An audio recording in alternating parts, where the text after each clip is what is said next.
Hey, everybody. Welcome to Centered, the podcast. I'm your host, Leslie Braverman, and I'm sharing holistic content to reconnect you to your most centered self, that place within you that is energized, knowing, uplifted, despite the chaos and demands and all this unpredictability that's happening right now.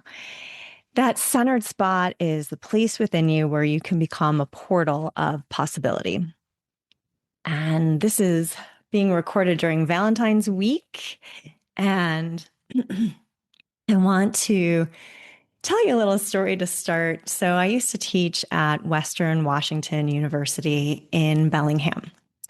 And one of the years that I was teaching there, the 8 a.m. class was like maybe 90% women. And the class was on Valentine's Day. And at 8 a.m., I had probably over 55% of the class coming into class in tears about what hadn't been done yet for them on Valentine's Day, how they were feeling about what was going to happen in their day or not happen. And it really took me by surprise. I didn't feel prepared at all to have so much of the class having such a distraught experience at 8 in the morning on Valentine's Day. So I spent the rest of the class teaching about self-love.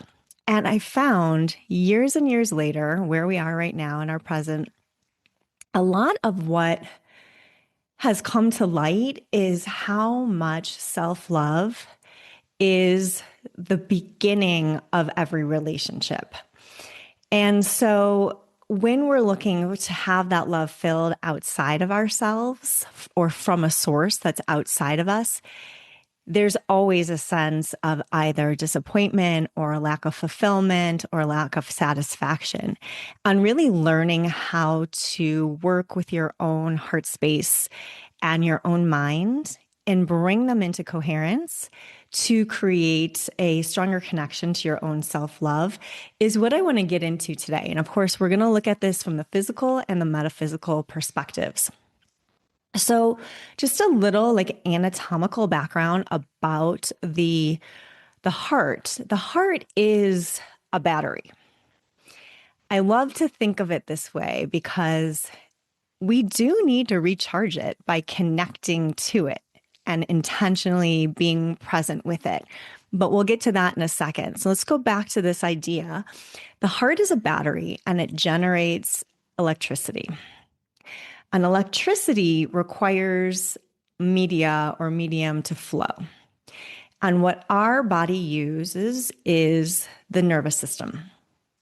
So the nervous system flows through the heart space, right at the cardiac plexus, which is not so much at the heart, but more at the portal of the heart, what we call the heart center. And so as the nervous system runs through here, it carries the electrical frequency of the heart. And this space has kind of a major nerve, a master nerve. This is a very hot topic right now, talking about the vagus nerve, the queen nerve. So the vagus nerve runs through both the heart and the brain. And the brain location is specifically the thalamus. But we can leave that out for now and just know that it runs through the brain and through the heart center and through the rest of the core. And you know, I'm a major lover of the core because it really is the space that if we tap into the whole core, we are really helping that flow of electricity throughout our whole system. So the heart and the brain share connection through the nervous system and through the field of electrical pulses. So we have electrical pulses that go between the heart and the brain. And when these are connected and flowing at the same frequency or output, we have a heart-brain coherence.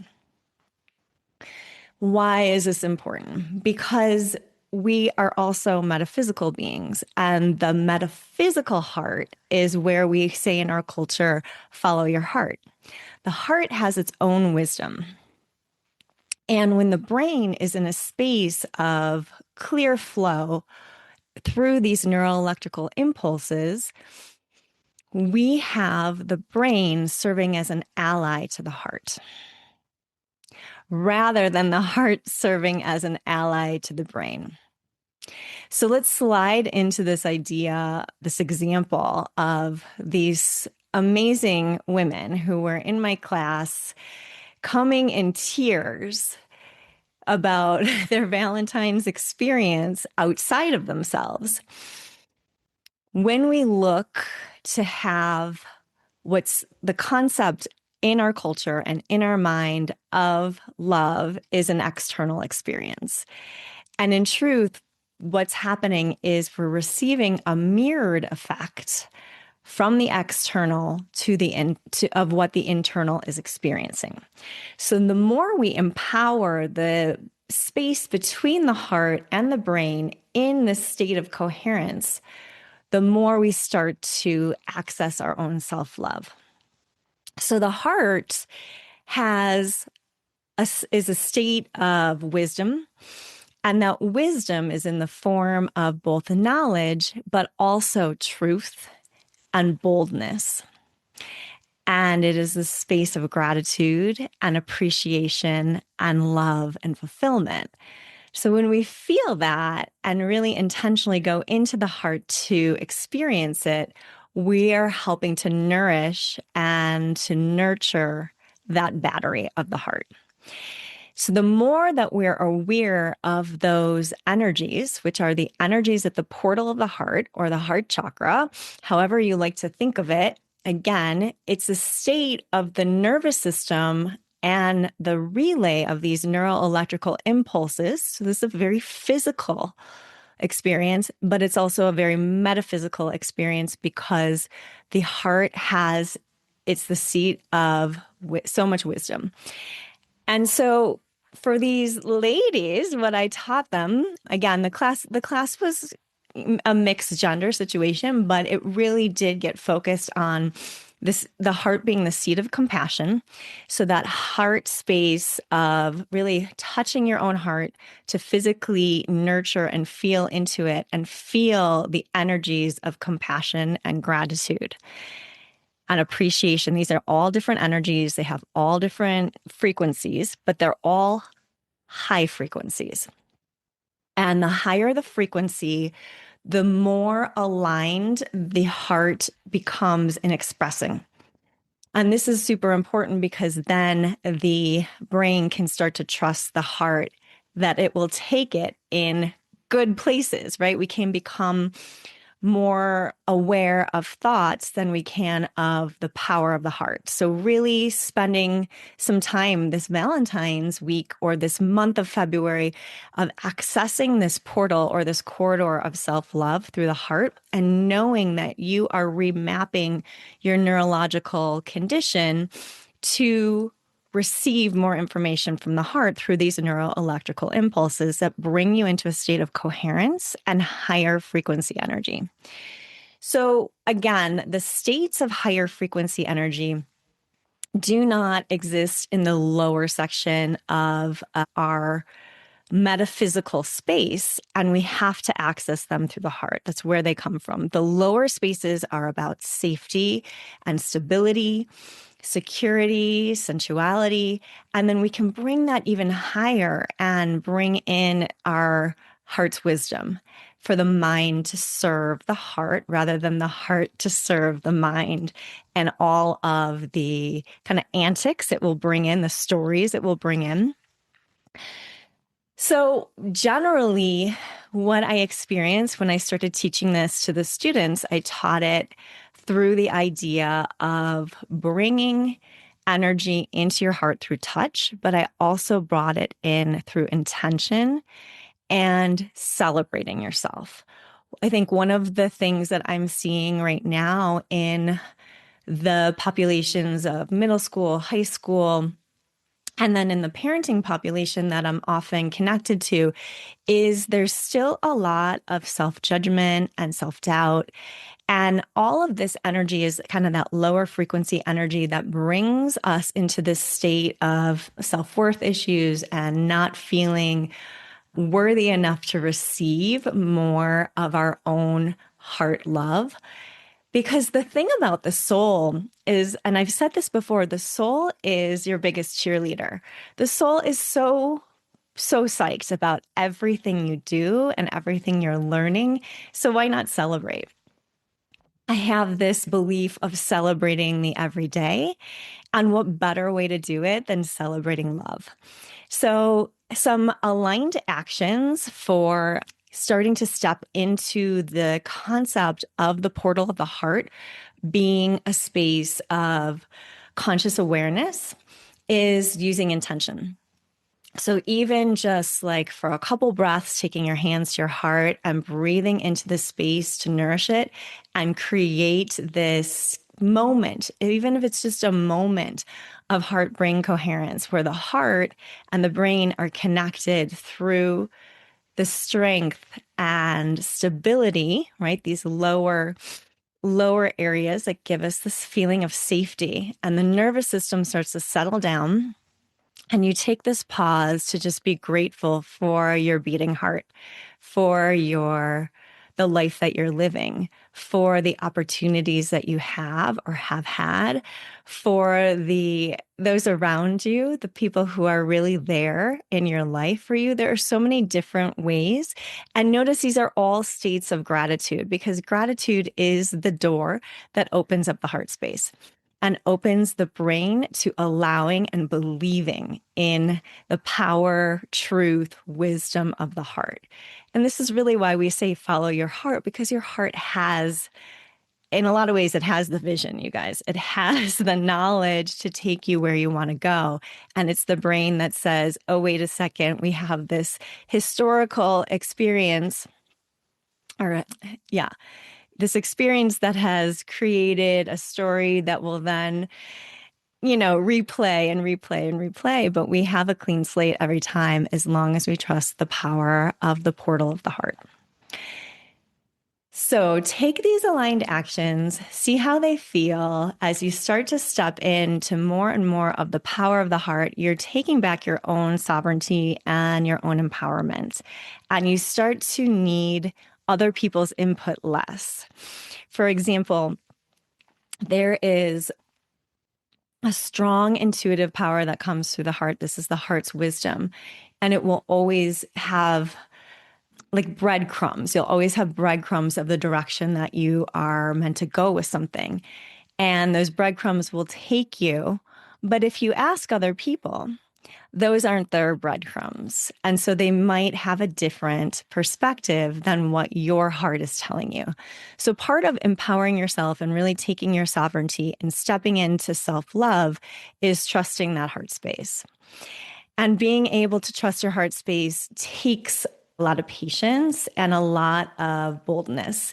And again, all of that can be accessed right in the heart. So it's almost like we come with this complete kit of how to step into our life in new and more consciously aligned ways. But we have to trust it. And sometimes we have to do it wrong to do it right. And of course, there's never really a wrong, because that was the step that took you where you needed to go.